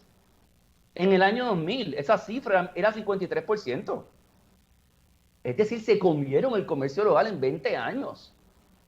Entonces es importante, porque cuando llegan, por ejemplo, hay apropiados para este año 15 billones de dólares, FEMA logró ya en proyectos, pero gran parte de ese dinero se va de Puerto Rico, no se reinvierte aquí, precisamente por esta estructura económica que estamos discutiendo. Entonces es interesante, ¿verdad? Porque pueden llegar muchos fondos federales, pero el gran problema es que una vez que ese gran influjo de fondos deja de llegar, la economía nuestra se desploma. Inclusive, el estímulo de Obama, los fondos ARRA, llegaron 6 billones de dólares, 5 billones, o 4.8, no recuerdo el número, muy alto. Hubo un crecimiento un año después de 0.2%, para después caer en crecimiento negativo hasta el 2019. O sea, eso te va indicando, van a llegar 15 billones de dólares, quizás crecemos por 4 años, 3 años, pero el problema productivo es otro, y es precisamente porque la economía de Puerto Rico, desgraciadamente, se ha centrado en esa lógica de paraíso fiscal y no hemos logrado articular una economía productiva doméstica, que inclusive a mi juicio beneficiaría a aquellos que creen en la estadidad, porque eso demostraría que Puerto Rico puede contribuir al erario en Estados Unidos y no solamente consumir de él.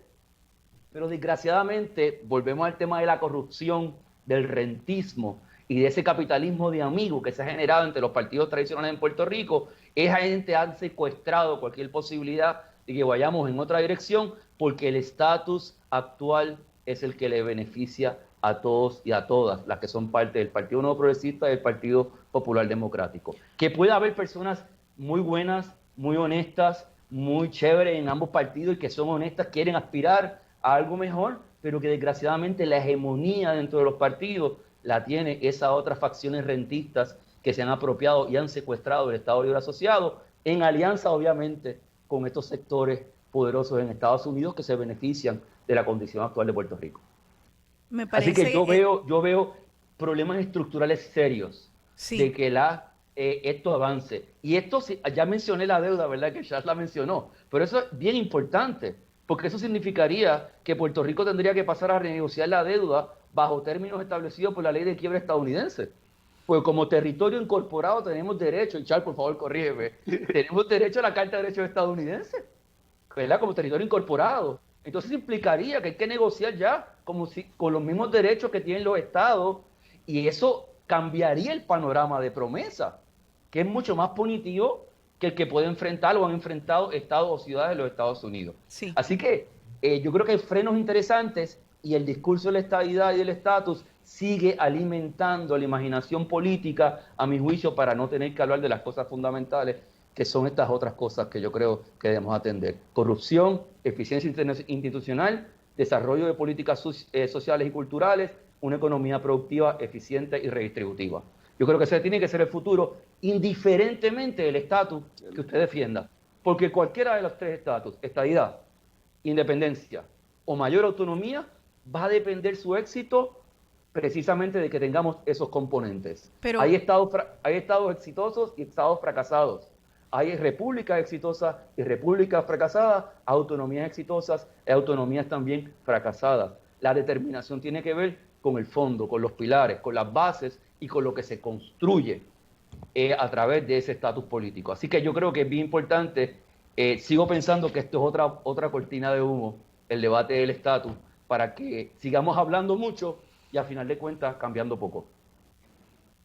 Bien, otra vez da una explicación excelente, llena de que podría ser un programa solo y tenemos bien poco tiempo para que Robert nos comente, pero Perdón. no, es bien importante porque yo quisiera, entonces vamos a hablar de esto. Aquí tú planteas, Miguel y Robert, quiero que lo empieces a reaccionar a esto para continuarlo en el próximo segmento, que aquí hay un problema de diseño, ¿verdad? Del diseño, de la manera en que está estructurado un sistema económico y no se está abordando. Entonces se habla mucho de que si somos Estado o somos República, pero bajo cualquiera de los dos, si el diseño no se cambia, va a seguir los mismos males. Un diseño que puede perpetuarse bajo una república también, porque lo que sabemos es que el colonialismo pasa,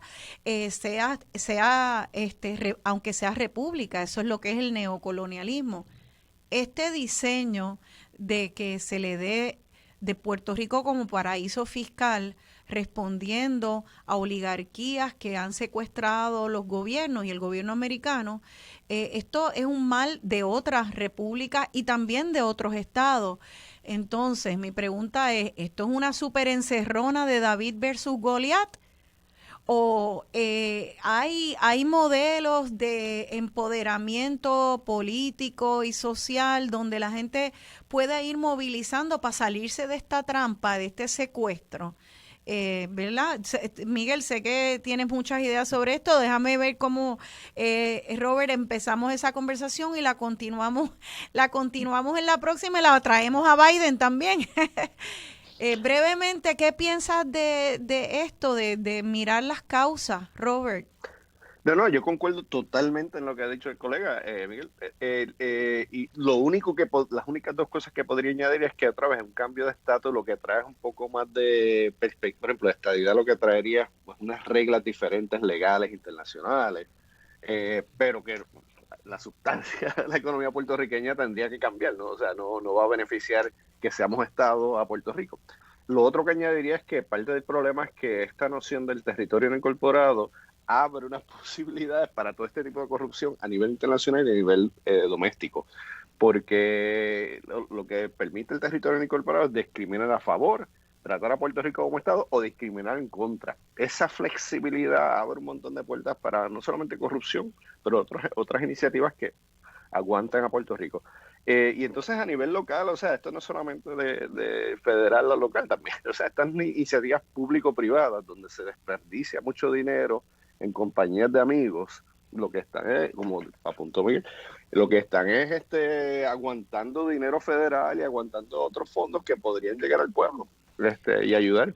Nos tenemos que ir a la pausa y disculpen porque el tema es grande, pero seguimos entonces en el próximo segmento y también pues vamos a abrir las líneas al público para que le hagan preguntas a nuestros invitados. Quédense con nosotros, estamos hablando de la nueva administración Biden y el futuro de Puerto Rico aquí en Dialogando con Beni. Oh, vela, chao, vela, chao, vela, chao, chao, chao, ese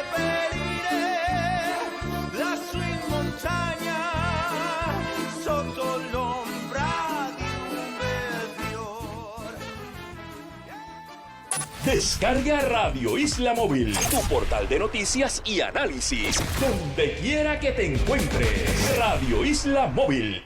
Punta Vejes Autoejes, Rack & Pinion Autoejes, para la reconstrucción e instalación de todo tipo de punta vejes y Rack & Pinion Autoejes es la solución. Además trabajamos bombas de power steering y cajas de guía. Contamos con amplio taller de mecánica y alineamiento computadorizado. Ven y compruébalo. Autoejes, calle Villa Final 458, al lado de Automeca en Ponce. 841-1010. 841-1010. Autoejes.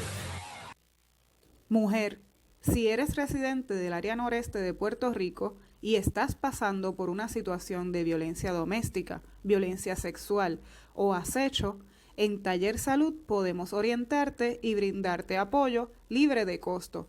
Llámanos al 787-697-1120. 787-697-1120. Este es un mensaje de servicio público de Taller Salud.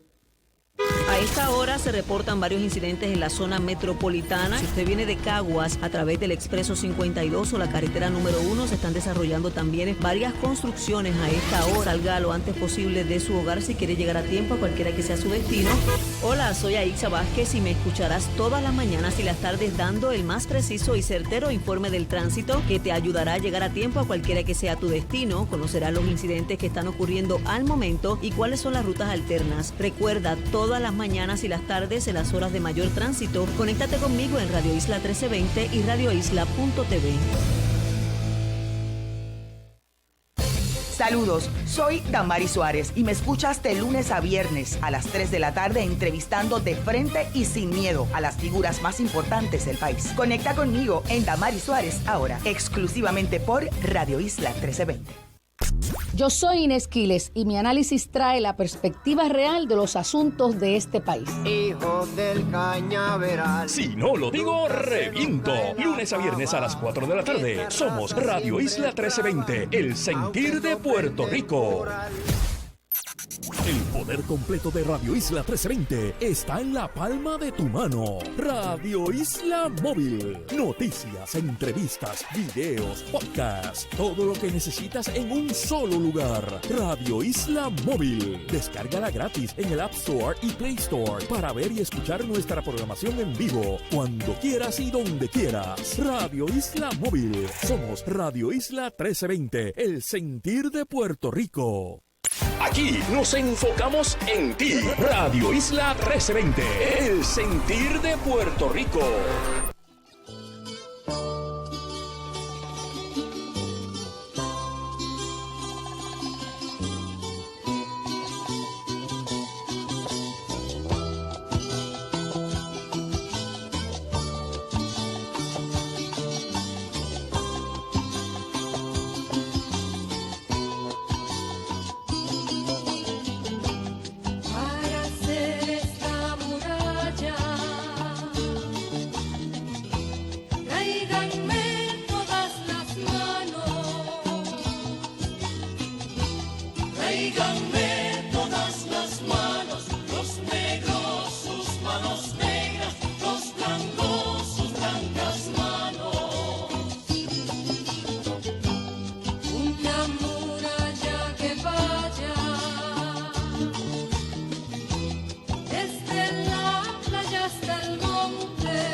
Aquí de vuelta dialogando con Benny, yo soy Rosana Cerezo y estoy dialogando sobre la administración Biden y el futuro de las políticas tanto para la nación de Estados Unidos como para nosotros aquí en Puerto Rico, dialogando con Miguel Rivera Quiñones y Robert Benator, ambos profesores de Ciencias Políticas. Bueno, pues entramos en un tema muy importante, que es el diseño del sistema económico puertorriqueño. Ahora tal vez sea difícil salir del camino ese hacia el tema de la administración Biden, pero vamos a tratar, tenemos este segmento es más corto, tenemos que terminarlo antes, pero el comienzo de un camino siempre es el primer paso. ¿Qué podríamos los ciudadanos y ciudadanas de Puerto Rico, tanto aquí como en Estados Unidos, ir exigiendo de manera concreta y práctica a una administración Biden ahora, en enero del 21, comenzar a estar alerta y a pedir para que ese diseño económico donde se crea riqueza para las multinacionales, una riqueza que va sangrando el comercio local y se va de Puerto Rico, y entonces condenándonos a una economía dependiente del todo y en precariedad para para los residentes de Puerto Rico. ¿Cómo entonces podríamos empezar a pedir qué políticas públicas, qué pasos para tratar de que se fortalezca la economía aquí y que se empiece a movilizar la riqueza, que esa producción se quede aquí? ¿Eso se puede ir pidiendo a las administraciones en Estados Unidos? No pidiendo, exigiendo. Eso se puede ir exigiendo a las administraciones locales. ¿Cuáles son unos primeros pasos para tratar de cambiar, aunque sea poco a poco, si no de golpe, un diseño que resulta que no sirve para el pueblo? Déjame pasarle el turno a Robert y luego a Robert Benator, luego Miguel. Robert, tú que estás allá pensando en la diáspora y en esa administración, ¿es en realidad soñar con pajaritos preñados, pensar que se puede tocar la puerta de una administración demócrata para ir moviendo pasos concretos a que haya medidas más justas para la economía puertorriqueña? Es bien complejo responderte eso, pero te voy a dar un par de sugerencias, en mi opinión. Primero, parte del problema es que bajo la administración de Reagan, con el nuevo federalismo, se empieza a desmantelar la habilidad del gobierno federal a responder a problemas locales y se transfiere esa responsabilidad a niveles de estado y a municipios. O sea que de entrada el gobierno federal tiene las manos un poco atadas institucionalmente para hacerle unas respuestas. Tiene los recursos, pero ha habido un movimiento ideológico en contra de hacer unas intervenciones que en el caso de Puerto Rico yo creo que serían útiles. Algunas, no todas. Creo que hay que empezar por Promesa y la Junta. Desde mi perspectiva, Promesa es una ley bien compleja que hasta le da protecciones superiores a Puerto Rico en ley de quiebra, pero la Junta, con esta posición de austeridad, lo que ha hecho es descalabrar las posibilidades de Promesa. No defiendo Promesa porque es una medida antidemocrática, pero entonces habría que hacer unas reformas de la Junta y yo empezaría por lo menos en una conversación con las reformas propuestas por Grijalva. Y creo que los demócratas están abiertos a esas reformas, porque es que el mecanismo de austeridad no ha funcionado, la economía no se ha movido en Puerto Rico, es más, está en declive.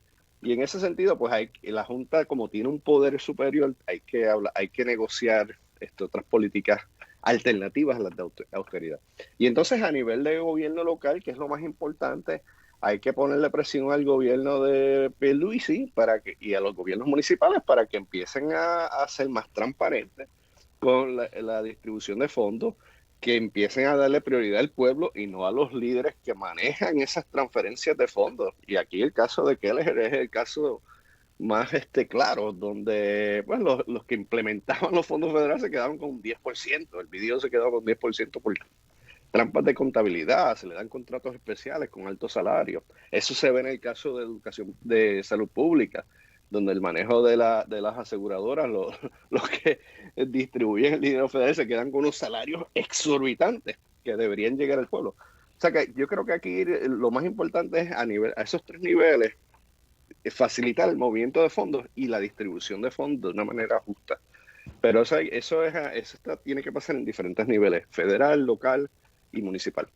Y por último, te pregunto, Robert, antes de pasarle el turno a Miguel, tú habías dicho, bueno, y fundamentaste las razones por las cuales entiendes que la estadidad ahora mismo no va a haber receptividad en una administración Biden para esa solicitud de que se mueva la estadidad, pero que quizás sí para paridad de fondos. ¿Cómo exactamente se vería esa paridad de fondos? ¿Cuáles son los casos que lo están solicitando?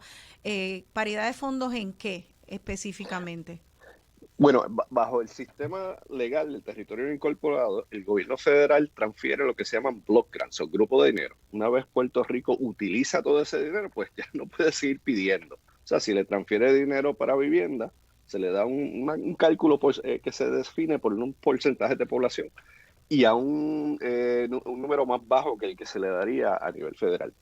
Entonces, ahora mismo, ese es el panorama en general, y algunos fondos se extienden y otros no. Por ejemplo, lo que le dicen el suplemento del Social Security, que es un fondo adicional de suplemento a las personas retiradas que están recibiendo seguro social, no se aplica a Puerto Rico, pero se aplica a las Marianas.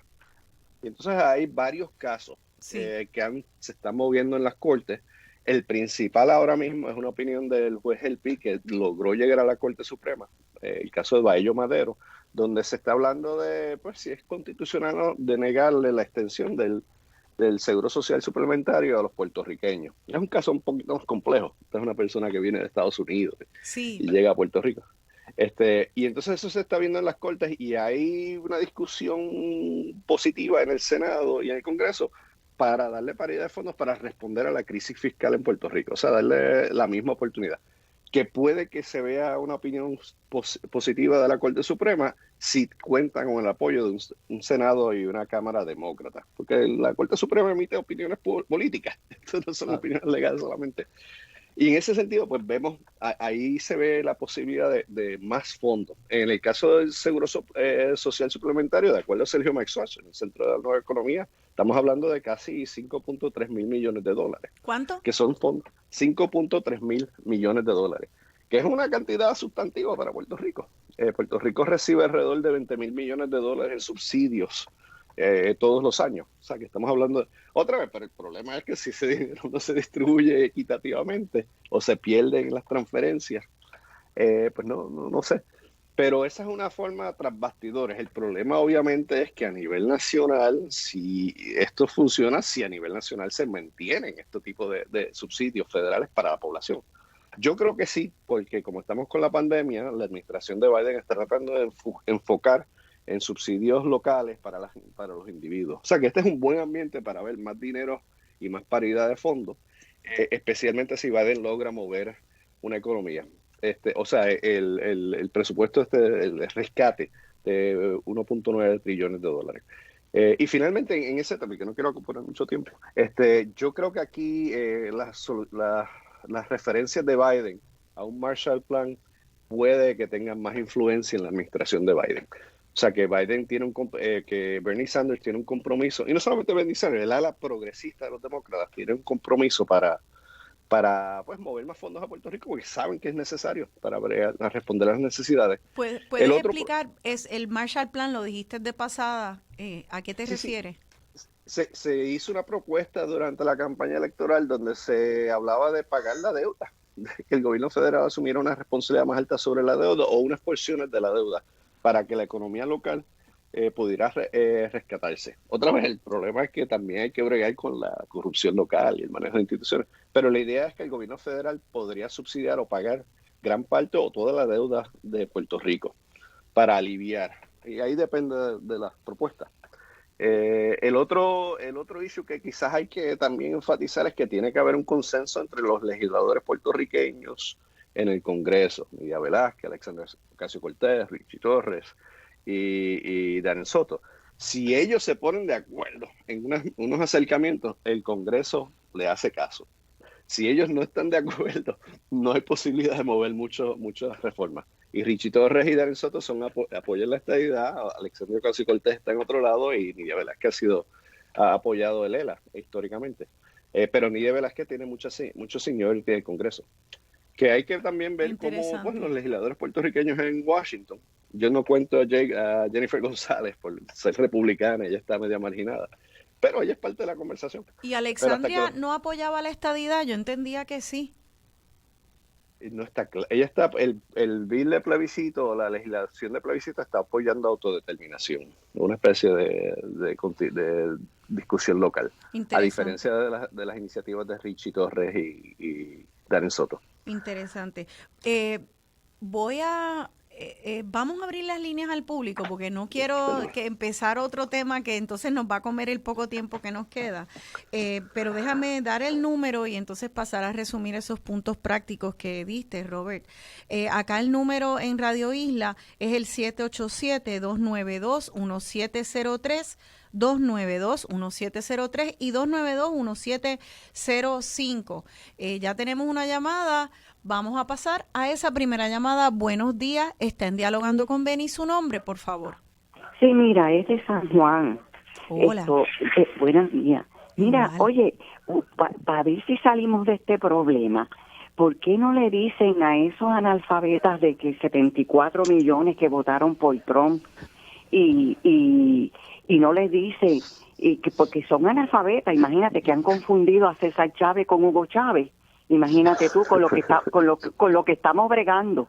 Con lo que estamos bregando, se han confundido el busto de César Chávez con Hugo Chávez. Así es. O sea, son analfabetas. Ellos lo que les importa es el dinero y que estén bien y todo eso, pero de los demás no saben nada.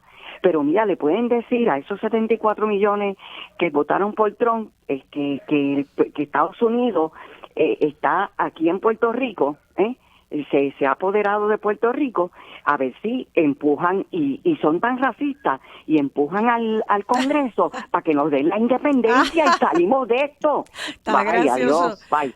Bye. Gracias a la radio escucha de San Juan. O sea, una independencia lograda a través de los fascistas analfabetas de Estados Unidos. Bueno, ¿verdad? ¿Qué pensaría Elviso Campo de eso? Creo que el tema de, sin embargo, ¿verdad? Aunque haya ese aspecto jocoso, pues habrá un ambiente más allá del diseño de la economía puertorriqueña, la corrupción en Puerto Rico, que hace que también la economía esté en crisis.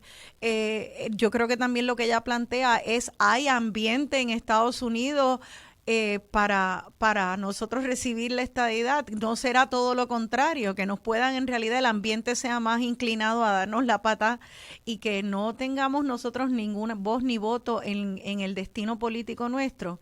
Está por verse, pero creo que el planteamiento es interesante y de verdad hasta patético que pudiéramos estar a la merced del racismo y de la ignorancia de elementos de un pueblo. Robert, te veo alzando la mano allí. Mira, perdón, quiero enfatizar los comentarios de Miguel y de tu hermano, que el Partido Republicano es bien diverso y que hay muchos intereses económicos en Puerto Rico. O sea, que a menos que se concuerde una forma de mantener estos ingresos, yo no veo la independencia. Y recuerda que vienen 20 mil millones de dólares en subsidios federales todos los años, sea cual sea el estatus. Y ese dinero no es fácil de soltarlo, tú sabes, para intereses económicos locales en Puerto Rico. Y aquí difiere, Miguel. Interesante. Vamos a pasar a la próxima llamada. Sí, buenos días. Está en Radio Isla. Su nombre, por favor. Muy buenos días, señora Méndez. Buenos días, señora Méndez. Gracias por llamarnos. Bueno, número uno, quiero felicitarla porque yo creo que su programa es de lo mejor que hay en la radio. Muchas gracias, me honra. Es excelente y es bien instructivo y bien analítico.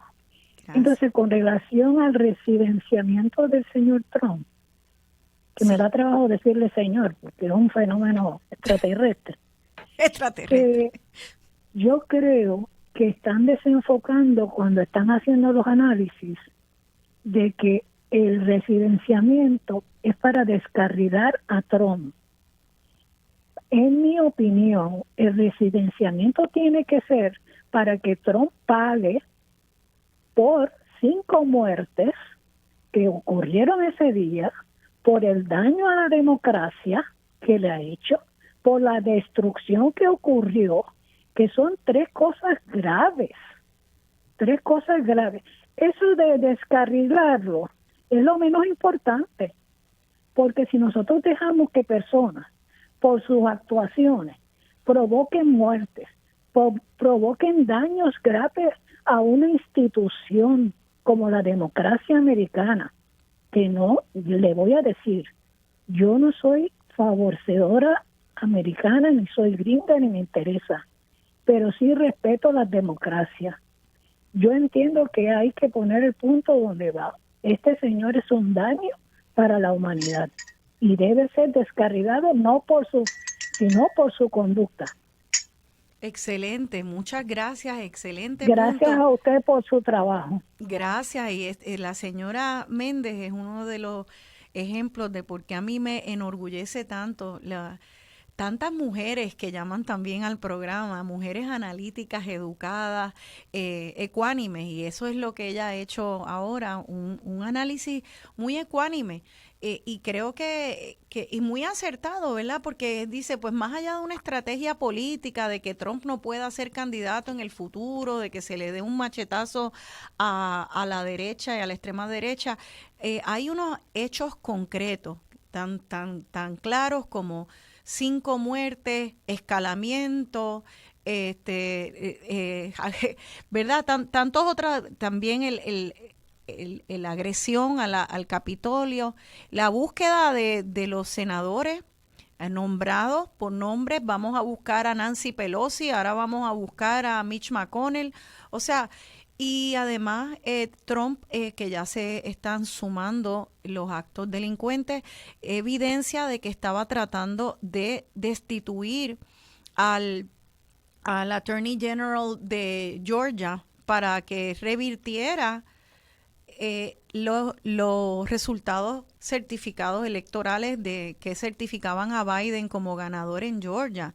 O sea que sí, los ataques directos a la democracia con actos directos en cualquier corte de ley, eso sencillamente fundamentado constituye un crimen, y dejarlo pasar sin un juicio, pues vamos a ver qué pasa ahora, si lo atienden solo como estrategia política o si, como dice la señora Méndez, de hecho van a haber un juicio que tiene unos cargos que están fundamentados y sencillamente es fácil tener una convicción criminal de alguien que acaba de salir como presidente. ¿Qué ustedes opinan sobre eso? Me parece bien sensato, ¿no? Yo creo que ella nos recordó algo importantísimo, ¿no? Que es que no se trata solamente de las relaciones de poder en términos del Estado, pero hay un elemento ético y moral al momento de aquellas personas que están ejerciendo el poder, ¿no? Es decir, aquellos que nos gobiernan, aunque son responsables del interés público, deben de ser también comportamiento ético y moral acorde con el mandato que se les ofreció, ¿verdad? Y eso tiene, o sea, eso yo creo que nos trae algo que quizás no discutimos, pero que es fundamental, que es también cuál es la obligación ético-moral de aquellos y aquellas que nos gobiernan.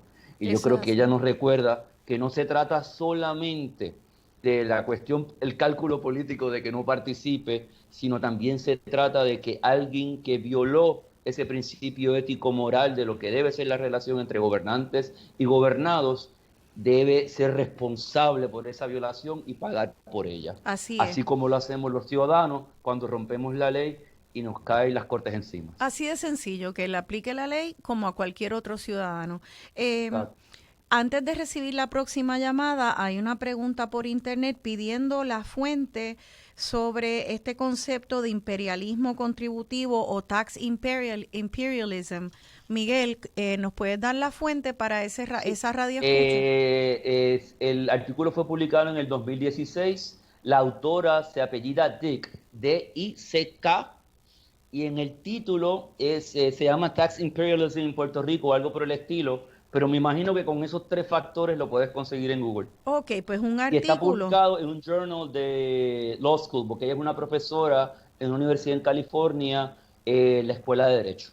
Pues muy bien, ya sabemos, el artículo Tax Imperialism en Puerto Rico en inglés del 2016, profesora Dick, D-I-C-K. Ahora pasamos a la próxima llamada. Buenos días, están dialogando con Beni. Su nombre, por favor. Buenas. Mi nombre es Luis Alfonso, yo soy del Viejo San Juan, pero les llamo del punto más alto del municipio de San Juan. Estoy trabajando en el campo aquí en un jardín precioso, viendo la ciudad. Ay, qué y bien. Por eso es precioso. Y por eso he entrado y salido al programa y tengo un comentario y una sugerencia. Pero antes que nada, Rosana, me uno a las felicitaciones de la persona que llamó anteriormente. Gracias. Y de todos los que escuchan este programa. De verdad, los felicitamos, un magnífico programa. Gracias, Luis Alfonso.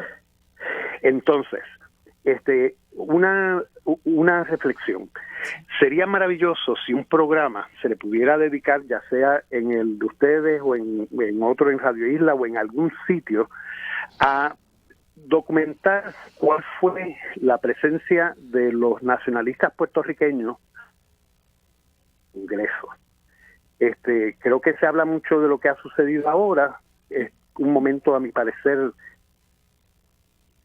ese momento de la historia del nacionalismo puertorriqueño. De los nacionalistas puertorriqueños presos, perdone, que hubo un momento, una laguna. Ajá. Sí, de los nacionalistas que fueron Lolita Lebrón, Rafael Cáncer Miranda, etcétera, para ver cuál es la diferencia de esos dos momentos en que hubo eventos en el... Exacto. Bueno, esa es una sugerencia. Qué bien, o sea, como comparar y contrastar con los ataques recientes al Capitolio. Exactamente. Interesante, sí, gracias. Entonces, lo otro que quería, y con esto me despido, creo, y esto lo digo con un poco de humor, pero con mucha alegría, creo que todos los independentistas puertorriqueños deberían para exigir la estadidad del Estado 51 para Washington, D.C. Porque provocaría la reacción inversa. ¿Y cómo? Y es mi pregunta, y con esto engancho, ¿cómo afectaría eso, precisamente la estabilidad de Washington, D.C., al proyecto de la supuesta estabilidad para Puerto Rico? Muchísimas gracias, sigo escuchando el programa y mil felicitaciones una vez más. Muchas gracias a usted, Luis Alfonso. Lamentablemente nosotros la pregunta no la vamos a poder contestar porque ya me están pidiendo que cortemos para entregar el programa, pero sí me comprometo a que sean temas para programas futuros. De verdad que ambos planteamientos muy interesantes. Luis Alfonso, gracias también a la señora Méndez y a todos los radioescuchas que han escrito a través de las redes. Gracias también a ustedes, compañeros, por estar aquí, por estar siempre en la brega, investigando y siempre tratando de revelar la verdad con fundamentos, que no ha sido la tendencia bajo esta administración y tampoco caracteriza a muchas administraciones. Así que veremos qué nos depara una administración Biden. Ahora mismo muchos tenemos esperanza, por lo menos de un alivio a unos estilos autoritarios muy peligrosos a la democracia.